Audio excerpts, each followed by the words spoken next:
Adivinhe, eu vou falar de novo de Batman, e de novo contra fundamentalistas cristãos. Eu falei de novo porque eu já comentei aqui no canal o quadrinho Batman Terror Sagrado, um vídeo mais antigo aqui. E desde então uma galera vem me pedindo para eu comentar Batman o Messias, que de fato é um quadrinho do Batman muito mais famoso e também muito melhor. Batman o Messias saiu como minissérie em 4 edições em 1988, é escrito por Jim Starlin, sim, o cara que criou Thanos, e é desenhado pelo grande mestre do horror Bernie Wrightson, que inclusive eu também já fiz um vídeo sobre os trabalhos dele. Essa minissérie saiu naquilo que eu chamo de Era de Ouro do Batman, que foi entre 86 e 89, ali saíram muitas das graphic novels que a gente costuma lembrar sobre Batman. O Cavaleiro das Trevas, Batman 1, A Piada Mortal, Asilo Arkham, A Morte de Robin, O Filho do Demônio e Batman no Messias também. E se trata de uma HQ com uma boa dose de polêmica, porque afinal de contas o grande vilão aqui do Batman não é o Coringa, o Pinguim, o Ra's al Ghul, mas é um fanático religioso. O próprio Jim Starlin diz que a influência dele para criar o vilão, que é o Diácono Blackfire, foi os teleevangelistas da TV americana dos anos 80. Que era uma coisa que no Brasil naquele momento não era tão forte, e hoje, como a gente está vivendo uma espécie de distopia de segunda equivalente aos Estados Unidos, hoje a gente sabe bem direito o que é isso. E uma crítica que o Jim Starlin aqui faz de uma maneira um tanto sutil é o quanto essas figuras messiânicas, elas não aceitam outras imagens, elas são críticas à adoração de imagens, mas vivem da adoração de si mesmo. Ou seja, elas fazem de si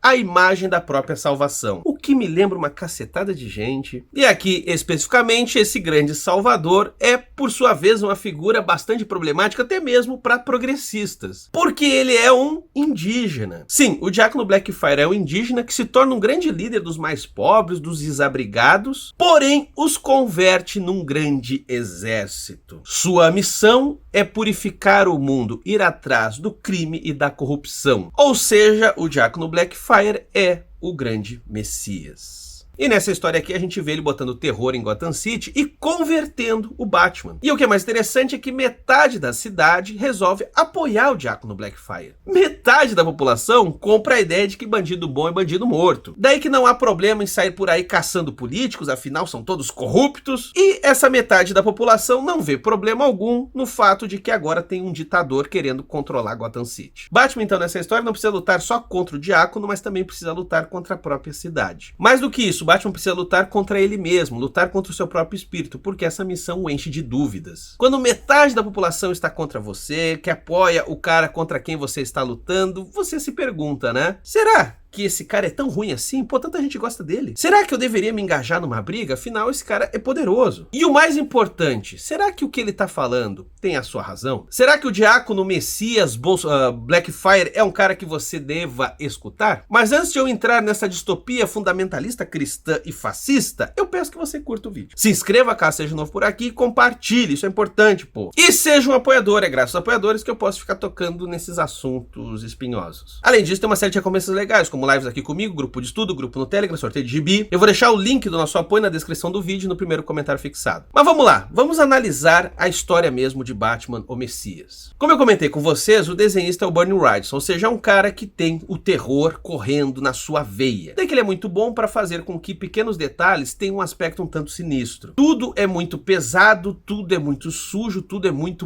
assustador. E a narrativa, por sua vez, é um tanto labiríntica, porque ela começa nos pensamentos do próprio Batman. O que a gente acompanha é um Batman que já foi capturado pelo Diácono Blackfire e ele está sendo drogado, torturado, tudo é feito para que ele se converta. E é a partir dos delírios do Batman que a gente fica sabendo o que está acontecendo. Mas o que está acontecendo afinal? Bem, primeiro tem que começar explicando quem é o próprio Diácono Blackfire, e isso é um grande mistério que a própria história não revela. Ao que tudo indica, ele é um cara muito mais velho do que parece, talvez tenha mais de 100 anos, porém ele parece jovem, forte, vigoroso. Há uma lenda de que ele era um xamã vindo dos céus, mas a própria comunidade indígena ali não o aceitou. Ele levou uma coça e foi trancado numa caverna, e na frente dessa caverna foi colocado um totem para lembrar que ali havia o Blackfire e era bom não chegar perto. Contudo, mesmo preso, o Blackfire amaldiçoou aquela nação indígena. A terra se tornou infértil, eles precisaram migrar e quando migraram foram massacrados por uma nação inimiga. Ou seja, não sobrou ninguém da etnia do Blackfire. Aliás, nem sei também, né? Às vezes ele nem é humano. Tem tanto ET, Superman ET. Mas voltando, quando chegam os colonizadores holandeses, eles veem aquela caverna, aquele totem, eles pensam, ué, o que será que tem aqui dentro? E aí eles liberam o Blackfire novamente. Mais pra frente, a gente fica sabendo que ele, ao longo da vida, foi um baita de um trambiqueiro. Sempre esteve envolvido com golpes, com tráfico, crime organizado, mas agora ele finalmente conseguiu se tornar uma figura pública de grande relevância. Ele não tem um canal de televisão, ele não tem exatamente uma igreja, mas ele atua acolhendo moradores de rua, e isso tudo nos esgotos. E considerando a desigualdade social tremenda em Gotham City, da qual o Batman também é parte, afinal o Batman é um ricaço, né? Isso faz com que os mais pobres acabem se aproximando do Blackfire e formando um grande exército. Isso inclusive foi parcialmente adaptado no filme O Cavaleiro das Trevas Ressurge, do Christopher Nolan. Ali você também tem uma espécie de exército subterrâneo formado pelos mais pobres. A diferença no filme é que o líder não é o Blackfire, sim o Bane. Mas voltando pro quadrinho, o Diácono Blackfire é um personagem muito interessante. Porque ele, por ser um indígena, a própria cara dele é a cara de uma minoria. É a cara de um povo que foi perseguido, que foi oprimido, que foi jogado para os esgotos da sociedade. Quem caminha em qualquer capital brasileira sabe que você sempre vai ver uma indígena acompanhada de uma criança de colo vendendo artesanato porque as pessoas precisam comer. Daí que o heroísmo do Batman já vira um problema, porque ele é um cara da elite, ele é um aristocrata e que é parte dessa desigualdade social que fomentou o exército de Blackfire. E sobre o culto, qual é os valores desse culto que o Diácono cria? Bem, eles não são muito diferentes do que a gente tem visto por aí na política brasileira. Blackfire defende que é preciso sair por aí caçando criminosos. No tanto que é assim que o Batman fica sabendo da existência dele. Porque de uma hora para outra, gigolôs, assaltantes, assassinos, todos começam a sumir. Regiões que são mega barra pesada, de uma hora para outra não tem mais ninguém na rua. Os crimes despencam. Gotham se torna, de repente, segura. E é óbvio que isso começa a ter um efeito na opinião pública. A maioria da população de Gotham começa a dizer o seguinte, nossa,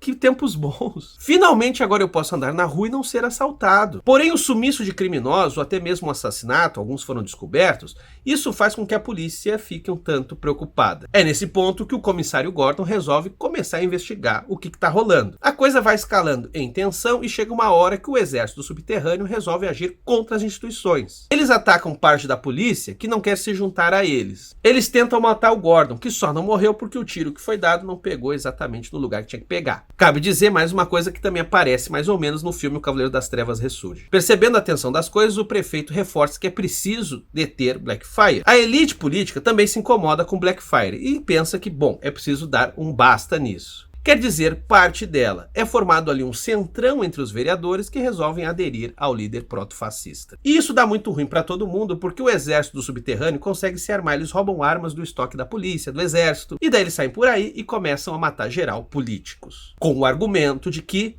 são todos corruptos, eles são parasitas, tem mais é que morrer. O prefeito é assassinado, o vice-prefeito também é assassinado, os vereadores são todos mortos, e mesmo aqueles que estavam fazendo campanha na TV a favor do Blackfire são mortos também. Sim, não se adiantou colar no fascistão querendo pegar uma carona de poder, porque chega uma hora o fascistão quer o poder só pra ele e foda-se você. Ah, como seria bom se os nossos deputados, quem sabe, lessem gibi, mas enfim, eu tô só pensando alto. Notem como essas mortes de políticos, o atentado ao Gordon, novamente lembra o filme O Cavaleiro das Trevas Ressurge. Contudo, no quadrinho há uma diferença que eu acho fundamental. Metade de Gotham apoia tudo isso. Mesmo quando o prefeito é assassinado, mesmo quando os vereadores são assassinados, metade de Gotham apoia tudo isso. E é muito interessante como o quadrinho mostra essa mudança de opinião da cidade. Enquanto que no começo as pessoas estavam muito confusas com o que estava acontecendo, mas gostando da segurança pública, de uma hora para outra elas começam a ficar cada vez mais fanatizadas. De modo que até mesmo diante de assassinatos elas acham que, bom, vale a pena. Começa a surgir até mesmo um movimento que pede a independência de Gotham dos Estados Unidos. A ideia é que as instituições estão atrapalhando, o judiciário atrapalha,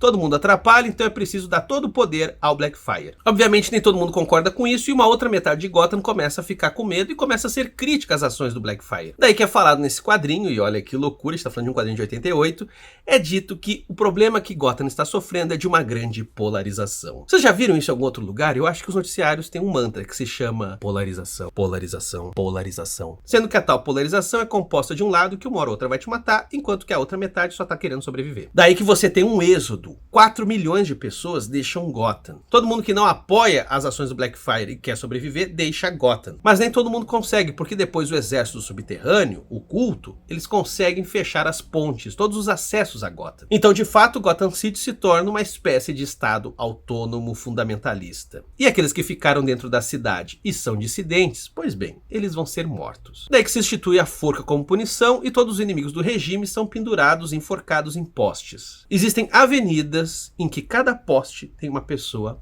enforcada. E existem placas coladas nessas pessoas, como por exemplo, policial infiel, jornalista intrometido. Vocês sacaram? Qualquer um que ameace esse regime vai ser perseguido por ele. E metade da população vai endossar isso. E onde é que tá o Batman nesse momento todo? Bom, o Batman tá lá no esgoto, preso, e sendo drogado sistematicamente para que ele acredite nos valores do Blackfire. Quando o Batman ainda está um pouco lúcido, ele explica para nós leitores qual é o método que está ali sendo usado. Diz o Batman: é o método clássico de recrutamento da maioria das seitas religiosas. Primeiro separam o pagão de seu ambiente familiar. Depois deixam que passe fome minando sua resistência. A desorientação surge, seguida por alucinações. Isso torna a vítima vulnerável à sugestão. Não demora muito e ela começa a experimentar revelações, mistérios divinos. Obviamente é assim que Blackfire arregimenta seus discípulos. Técnica padrão de lavagem cerebral. Não dará certo comigo. Eu gosto de ficar pensando na voz do Batman. Não dará certo comigo. E daí ele conclui: minha noção de realidade é forte demais. Só que depois ele descobre que não é tão forte assim e ele vira um fiel ali da seita. Essa fala toda aqui do Batman é bastante interessante porque dá para adaptar para diferentes momentos, inclusive para os dias de hoje. Quando ele diz ali que para a pessoa entrar na seita ela precisa ser privada do seu ambiente, ela precisa estar fraca para aceitar sugestões e que tudo isso vai minando o seu senso de realidade, bem, gente, a internet faz isso, né? A produção de fake news, de realidades paralelas, de Brasis paralelos, vai produzindo um senso de pertença completamente maluco e que faz com que as pessoas muitas vezes acreditam mais naquela corrente mentirosa do Zap Zap do que no próprio filho. Seitas operam assim e não é de hoje. E como a gente vê aqui, nem o próprio Batman resiste a isso. Mais pra frente, ok, ele vai conseguir fugir, ele vai ver que tá com muita fome, conforme ele se alimenta, ele vai voltando à lucidez, mas basicamente quem salva ele aqui na história é o Robin. Aqui no caso a gente tá na época do segundo Robin, o Jason Todd, que depois vai ser assassinado pelo Coringa, e é o Jason Todd, que não podemos esquecer, era um menino de rua, é ele que vai lá resgatar o Batman nos esgotos. E é ele que ajuda o Batman a ter a sua sanidade de volta, o que leva um bom tempo. Afinal, Batman está traumatizado e ele não consegue de uma hora para outra sair enfrentando o Blackfire. Ao longo da história, a gente descobre algumas obviedades. Enquanto o exército subterrâneo vive na miséria, o Blackfire vive no luxo, no mais absoluto luxo. É a típica imagem do bom samaritano que diz ser amigo dos pobres, mas está sempre com um relógio de ouro. Blackfire também emprega ao seu lado criminosos, gente ligada à máfia, à milícia, que não acredita em nada do que ele fala, mas obviamente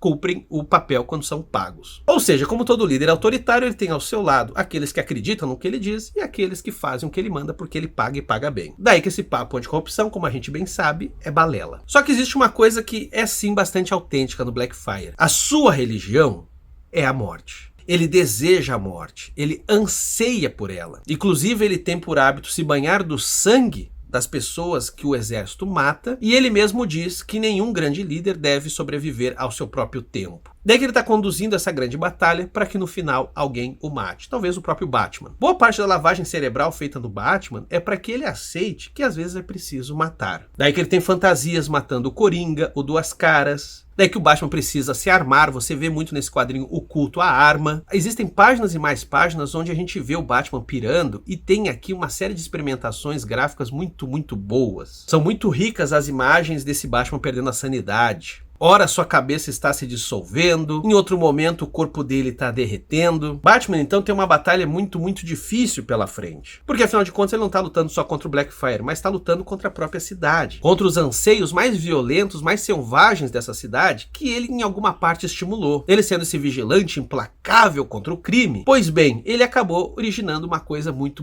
pior e que agora está no encalço dele. Esse quadrinho ele é muito rico porque ele mostra inclusive como que essa cruzada anticrime, ela é extremamente cruel. A gente acompanha, por exemplo, um rapaz jovem negro que ele faz um pequeno serviço ali de contrabando para ele conseguir pagar a faculdade. Ele mesmo não quer mais fazer isso, mas ele sendo um menino negro de periferia, a única maneira que ele tem de levantar grana é desse jeito. É um contrabando bobo, ele pega apenas apostas de jogo que não são permitidos e leva para lá e para cá, ou seja, ele meio que estagia no jogo do bicho. Só que chega um momento que esse exército do subterrâneo, eles não aceitam qualquer infração. Então notem como essa escalada anticrime, anticorrupção, ela sempre descansa descamba para uma violência fascista. Porque afinal de contas o que está por trás é que sempre é preciso preservar apenas os puros e caçar os impuros. Bem, gente, chega uma hora que de puro só tem o líder, né? Só ele é considerado puro a esse ponto. Então você vê no gibi o passo a passo muito claramente. No primeiro momento são assassinos, são estupradores que são mortos. Depois os pequenos ladrões, depois pessoas que às vezes roubam por sobrevivência. Chegam numa hora que os infiéis são caçados. Basta você discordar do regime que isso já é um crime. Então é fácil fazer uma guerra santa quando você chega num ponto que é preciso criminalizar o outro por pensar diferente de você. O clímax aqui de Batman no Messias é um tanto parecido de novo com o filme O Batman Cavaleiro das Trevas Ressurge. Batman e Robin constroem um Batmóvel todo adaptado que consegue escalar as barricadas, os obstáculos que o exército subterrâneo colocou pela cidade. Daí tem essa grande batalha final que o Batman e o Robin precisam lutar contra todo esse exército subterrâneo. Eles aqui estão armados, mas são armas com dardos tranquilizantes. Então o próprio Batman diz, olha, isso é uma guerra, eu vou ter que me adaptar. Só que quando tem o confronto final com Blackfire, que tá esperando ser morto pelo Batman, o Batman